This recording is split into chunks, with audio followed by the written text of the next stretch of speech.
It was Saturday afternoon and we had company. Jenny and her husband Trev have been our friends since we moved to Houston. We went to dinner with them, to neighborhood parties, and to each other's houses after a movie or a walk. They were the same age as us, about 30 years old. We are all college graduates, juggling college debt, careers, and the occasional separation due to Trev and my wife Debbie's business travel. Deb was getting ready for one, and Trev had just left our house for the airport to head to the West Coast, which was his territory. This was our way of life. They traveled, and we kept the fire going at home. Jenny and I worked as an accountant and an architect, respectively. Our travel was minimal, if not infrequent. In most cases, only one of the two couples had a traveling spouse.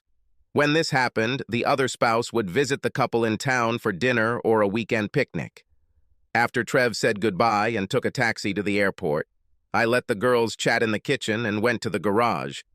I cleaned out my workbench and then checked the security system we'd spent good money on after the recent robberies in our unit.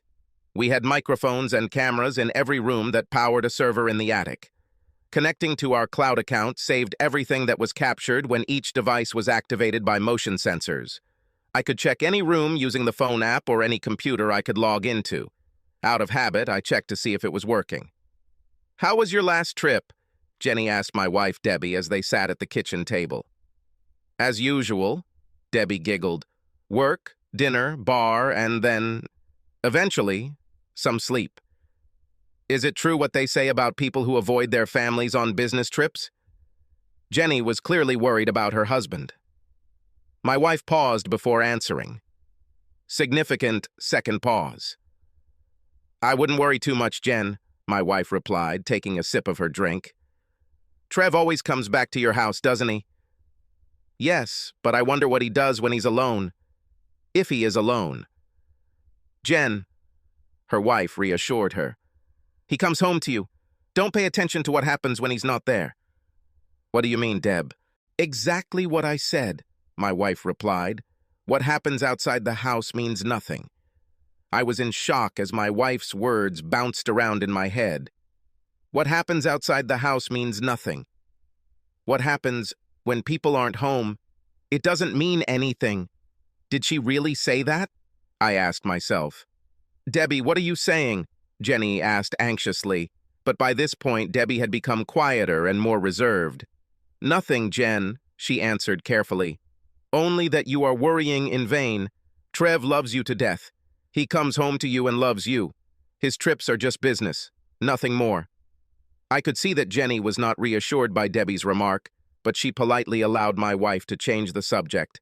I let them chat for a while before returning to the kitchen and pouring myself a cup of coffee. After what I heard, I wanted my mind to be clear. After another 40 minutes of small talk, Jenny drove home, and we settled in for the night. I was polite to my wife, but careful. To say her words made me nervous would be an understatement. As she went upstairs to take a shower, various thoughts came into my head. Did she cheat while she was away? Has she really done this many times? Just one time? Recently? Weeks or months ago? But the way she said it spoke volumes. Her comment was not wistful introspection. In fact, there was no fear or disapproval in her tone. Just a statement of fact. Accepting it is what it is without any disapproval. What should I do? What does any man do? Can I just say a few words to her? Am I really going to throw away 4 years of marriage? We were thinking about having children. Did she have sex while traveling? How could I be sure that the child would be mine? Then I thought, she usually traveled to Phoenix, San Diego, Seattle, and Omaha. Did she have lovers at each point? Or does she only have one lover? Was he prettier? None of these thoughts made me horny. Instead, all I felt was disappointment, anxiety, and sadness. The woman I loved cheated on me.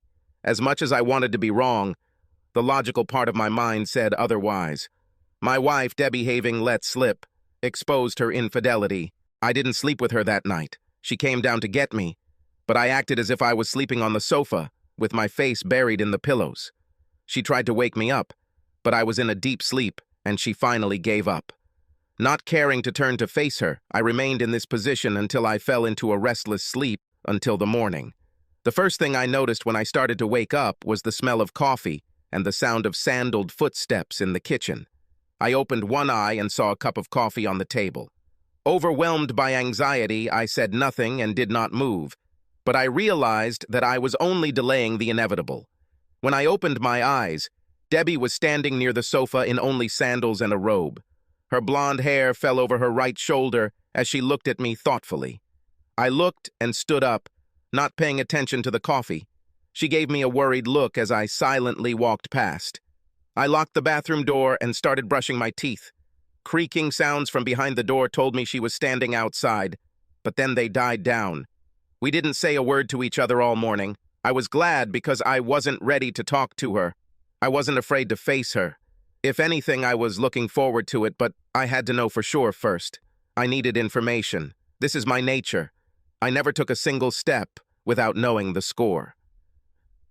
Taking my laptop, I settled into an office in the corner of our living room. It was a desk that faced the living room from the corner so I could work without her seeing the screen.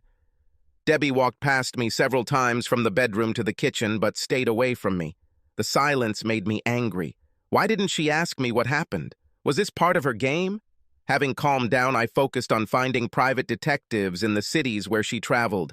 After filling out the forms and writing a description of what I needed to do, I used my personal credit card to hire 4 detective agencies to investigate. "Are you hungry?" she finally asked around 2 o'clock in the afternoon. I didn't want to eat with her.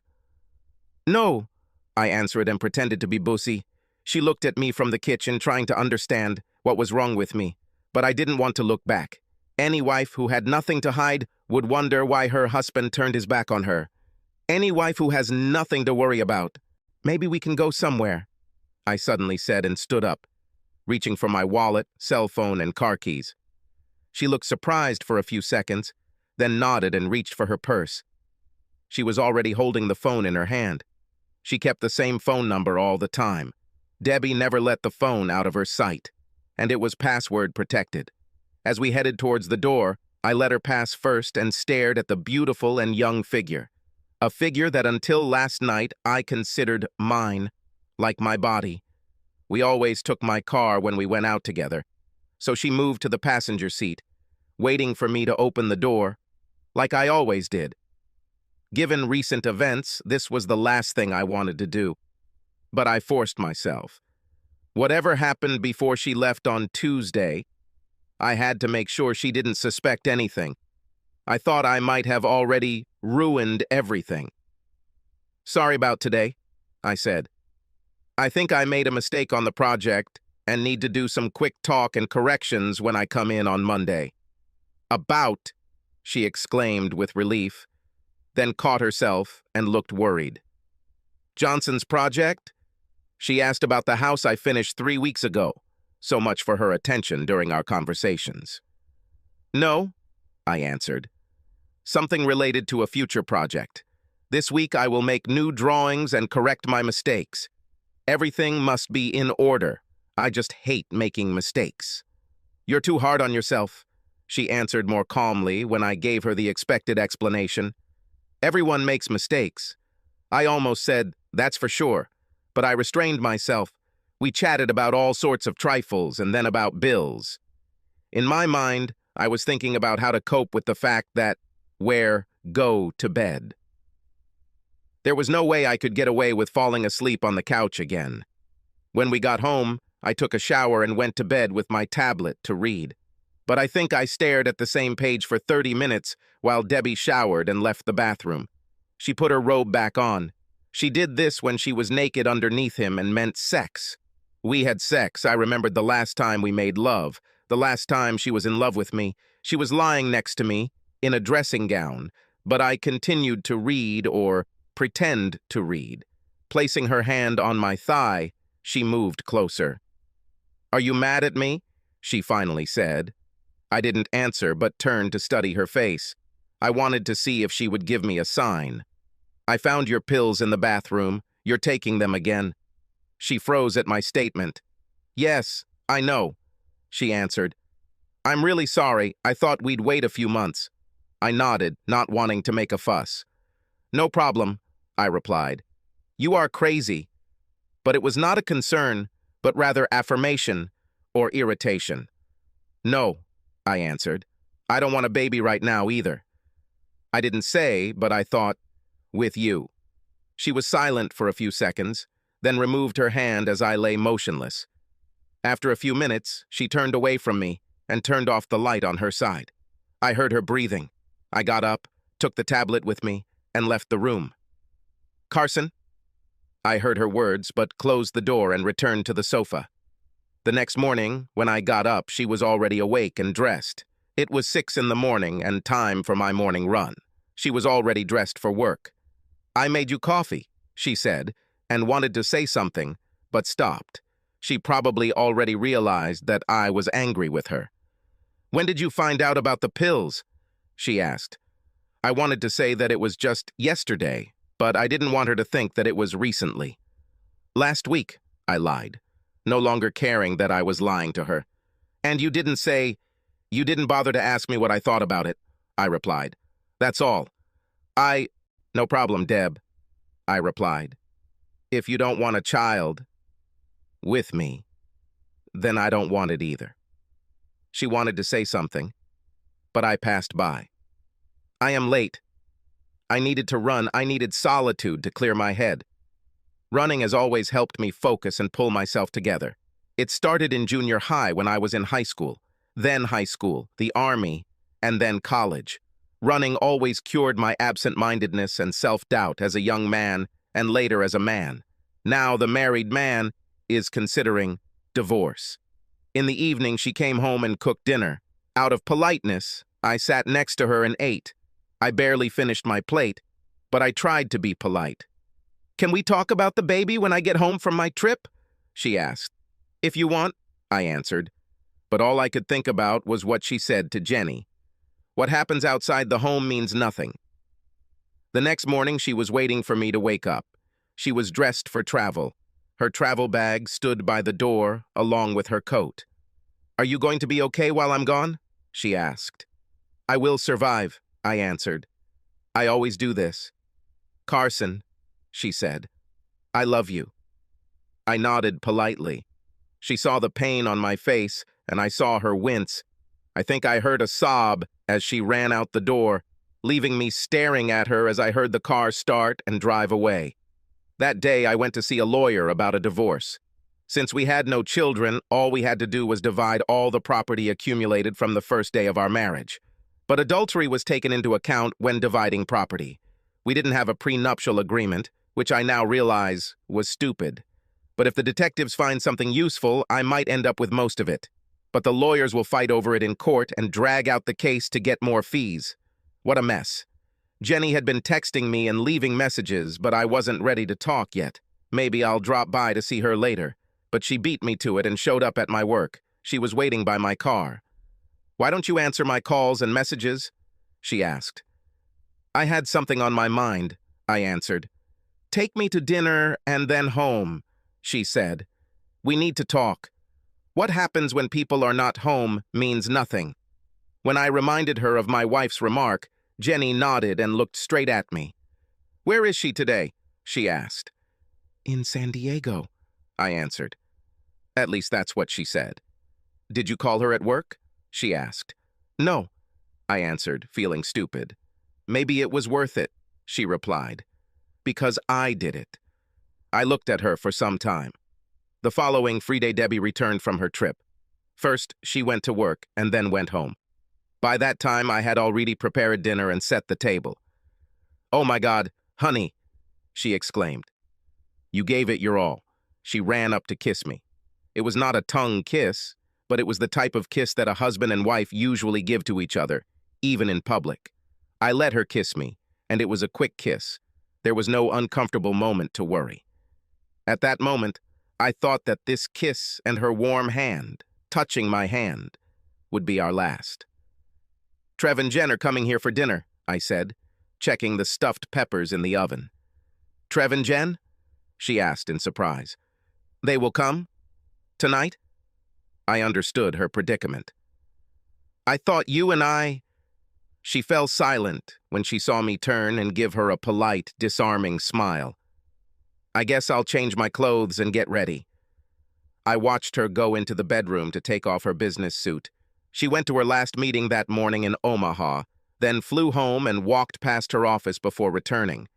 It is clear that she planned to take a shower, have dinner, and get some rest. After all, she had had quite a long and stressful week, hadn't she? I checked my phone one last time for messages. From Jen. On the way to. The letter was sent 5 minutes ago. At that moment, the shower upstairs was turned off. If all goes well, Deb will be dressed soon, just in time for our guests. They're on their way, I shouted to her, but there was no answer. I could imagine why. Seeing them was the last thing she wanted. She came downstairs in jeans and a white t-shirt. The straps of her pink bra were visible underneath. She wore flip-flops, like we both did when we relaxed at home. Smiling nervously at me, she came closer and put her hand on my shoulder. "How can I help?" she asked. "I have wine chilling in the refrigerator," I answered, checking the stuffed peppers again. "It will be ready in 15 minutes maximum." "It smells delicious," she said. "What's on the pot?" "Orzo pasta," I answered. She had a sad look on her face as she nodded at my choice for dinner. This was the dish I made for her on our last anniversary after we discovered Greek cuisine on a trip to Europe. Memories of those days on our honeymoon saddened me, but this evening had to happen, and this was part of it. The table was set for 4, 2 on each side. She glanced at him briefly, then took a bottle of Zinfandel from the refrigerator, opened it, and inhaled. "Can I ask?" she managed to say before the doorbell rang. "I'll open it now," I said, and left her in the kitchen. I whispered to myself, "It's showtime." I opened the door to our friends who were standing nearby. He looked a little worried, nervous, but she gave me a knowing smile and then leaned in to kiss me right on the lips in front of him. "Hello, Stallion," she said, pulling away and walking past me. I could tell Trev wasn't surprised by our public display of affection. "Hi, Trev," I said with a smile. No, I didn't grin. "Come in." "Carson," he answered, going inside. Jen and Debbie were already chatting in the kitchen when we entered. For the first time in a long time, I noticed Trevor as he looked around the room. His eyes darted from Jenny to Deb and back to me. He looked like a man trying to understand what was going on. "We're having a European sit-down dinner," I announced. Jen is sitting with me, and Deb is sitting with Trev. Trevor and my wife looked at each other quickly and looked away when Jen giggled. "I think I like it. European theme evening from food to seating. What else do Europeans do?" she asked, raising an eyebrow. But Trev and Debbie said nothing as they sat next to each other. I could tell they were on edge because Jen just kept talking to them, being herself. Inside, I wanted to laugh. "Europeans share a lot more than just seats at the table," I replied with a grin to Jen, who grinned back and then laughed. "They trade spouses or enter into open marriages." "Interesting," Jen said. "What would you think of this, Trev?" He tensed. "I wouldn't like it," he replied. My wife flinched for a second and then looked away. "I don't know, Trev," Jen answered. "Perhaps the Europeans have something in this." Once again, my wife and Trev just looked at us and secretly glanced at each other. Having served the food, I offered everyone a glass of wine and did not give the two who were sitting opposite us the opportunity to refuse. I just filled their glasses. They'll need them soon. As we ate, Jen appreciated the choice of dish and how well it was prepared. Deb and Trevor politely agreed. You could say they were being polite, but they were both worried. "How was your trip, Trev?" I asked while we were eating. Both he and my wife stopped eating at the same time. It would be funny if it weren't sad to see. With each passing minute, the pain of realization hurts more and more. Only Jen's hand on my thigh calmed me. This was not sexual touching, but soothing and caring. "Everything is the same," he said. "Meet customers and our representatives in the region, then go to the next city and do it again." "You, Deb?" Jenny asked. "Same as Trev," she replied. "We both do pretty much the same work, but for different companies and clients." By this time, they were both picking at their food. Again, this would be funny, if not sad. I tried to ignore it and refilled their glasses. When we finished, which is to say we stopped eating because both my wife and Trev had lost their appetite. Jen and I grabbed our plates. Debbie offered to help, but I stopped her. You and Trev just got back from a trip. Go sit in the living room. We'll be there in a few minutes. Okay, she said with a frightened look and a forced smile. Despite the tension, Trev wanted to say something to his wife, but she went to the bathroom. I watched them walk into the living room, giving each other questioning glances. They might have been whispering, but I couldn't make out what they were saying. But I could imagine. They were worried. When Jen returned, she and I joined them. So, you guys are not interested in an open European marriage? I said with a grin. Jen joined me, laughing. Debbie and Trev just giggled nervously as if it was a joke. Too bad, Jenny added, teasing me. They are such prudes. How about I look at something I came across this week? I think you'll like it. What is this? A chick flick? Jen asked with feigned enthusiasm. It has both masculine and feminine aspects, I replied, turning the TV on the wall and going to the file I had saved on my hard drive. The first scene showed street scenes from the city with lots of sunshine and the coastline. He then turned around to show the naval base as the car drove north and stopped behind a taxi in front of the hotel. Trev hesitated a bit, but Debbie recognized the hotel just before the video showed first Trev and then her, exiting the taxi and entering the hotel hand in hand. By this time, shock was evident on their faces. The camera followed them as they checked in and then walked to the elevator with their luggage and each other.